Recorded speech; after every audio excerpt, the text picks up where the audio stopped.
section on creativity, faith, and personal growth. This project has given me the chance to pause and really think about who I'm becoming, not just as a student, but as a person of faith and as someone who wants to contribute to the world in meaningful ways. Creativity for me is not just about drawing or writing or music, it's about how I problem solve and how I connect with people and find new ways to grow. Faith, on the other hand, is the foundation that keeps me grounded and helps me guided through those creative choices. In this reflection, I'll talk about biblical creators, people who have used their talents and faith to build something that lasted beyond their lifetimes. I will share my own greatest creations, not because they're perfect or the biggest thing in the world, but because they reflect my personality, my imagination, and then the bonds I have with others. I'll also be open about my mistakes, the times I've fallen short, and learn from them, because growth doesn't come from success, it comes from failure, from learning and trying again with a new perspective.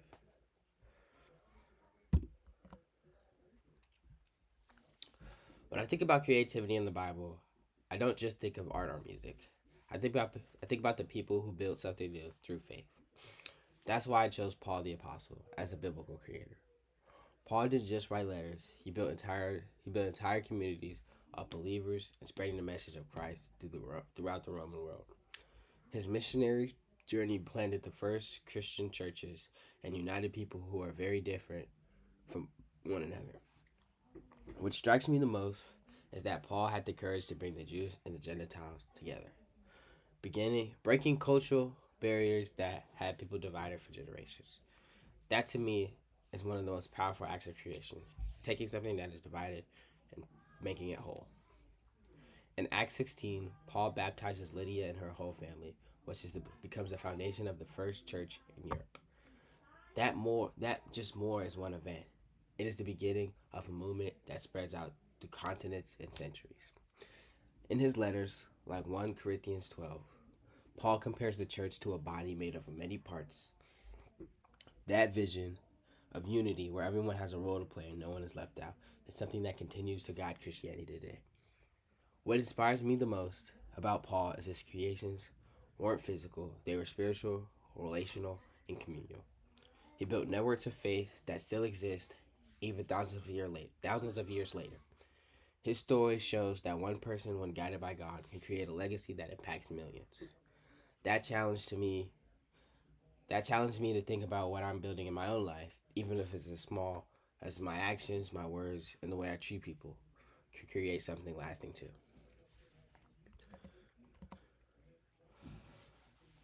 Creativity as a wellness practice. Number one, what is a notable argument provided by the author? The author makes an argument that creativity is not just an activity, it's a necessity. She says that being creative is just as important as our health as exercising, eating right, or practicing meditation. What really stood out to me is her claim that the most powerful benefits come from when actively created. Looking at paintings or listening to music can inspire us, but when we pick up the pen or the brush or the instrument ourselves, we really tap into this life changing effect of creativity. Number two, what are the emotional and physical benefits of being creative? Creativity has both emotional and physical benefits. Emotionally, it helps reduce stress, bringing calm and peace when we're feeling overwhelmed. It boosts our positive emotions, lifting our mood and helping us see other things with more hope. It lowers symptoms of depression and anxiety, giving people the outlet when they feel stuck or weighed down. Physically, studies show that creativity strengthens the immune system, protecting the body from illness. Also, keeps the brain healthy, protecting brain cells, even delaying cognitive decline in diseases like dementia or Parkinson's. Creativity isn't just fun, it's literally healing. Number three, how am I creative? And please provide concrete examples. For me, creativity shows up in the little moments of everyday life. I make music playlists, which is more than just putting songs together. It's shaping emotions, telling a story through sound, and connections with friends by sharing music that means something to me. I sometimes write in journals, which helps me process my thoughts and feelings. When I put a word on a page, I feel lighter, like I've given the shape to something that's been weighing me down. I make handshakes with friends, which may seem small, but is actually creating connection, trust, and fun traditions that bring joy to everyday life. Sometimes I sketch images.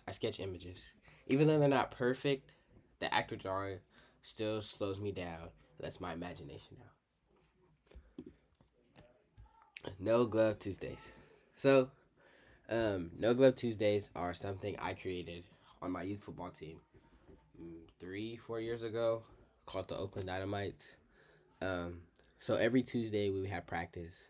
Um, I started it by going out there with not wearing gloves. So I wouldn't bring gloves out to practice field. I just had my straight bare hands, and every that day of practice or that week of practice, that Tuesday, I would catch all the balls with just my bare hands. Um, it originated. I first one Tuesday I left my gloves at home on accident, and then after that I noticed how well my hands got and how better my hand eye coordination got, and so I started creating making that a thing, and it benefits others in the community because when it spread out the team, everybody started doing it.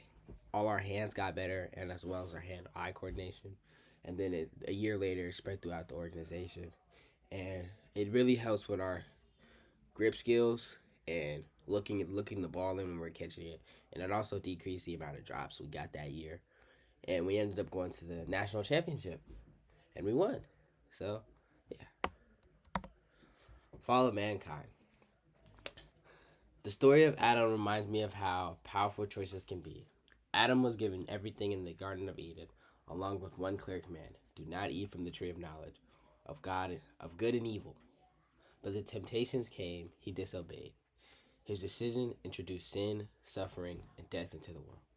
What stood out to me is that Adam's choice didn't only affect him; it affected generations after him. That shows that decisions carry weight, and often we realize that they can impact people beyond ourselves. Judas is remembered as one who betrayed Jesus. He had walked with Jesus, seen his miracles, and seen his teachings firsthand. He was so close, and he was so close to the truth and love. Yet he chose money over loyalty, accepting 30 pieces of silver to hand over Jesus. His decision led to Jesus being arrested and crucified. What strikes me the most about Judas is that he had every opportunity to choose differently, but he led to greed and fear to guide him. His story makes me think of the importance of my own choices. It warns me that even being close to good influences doesn't guarantee I'll make the right decisions. I need to be intentional about what I'm choosing, what's right and wrong, even when shortcuts or temptation seems to be easier. King Saul is another great reminder of danger and pride and incomplete obedience. God gave him the command to destroy the Alchemites completely, but Saul chose to spare King Agag and keep some of the spoils. On the surface, it may not seem like a big deal, but to God, it was disobedience. As Israel's first king, Saul had been given the great responsibility, yet he let pride and fear override God's command. His story teaches me that leadership comes with accountability, and that obedience to God isn't about doing what's asked, it's about full trust and faithfulness. It also makes me reflect on my very own life. There are some times I try to take shortcuts or justify actions I knew that weren't right.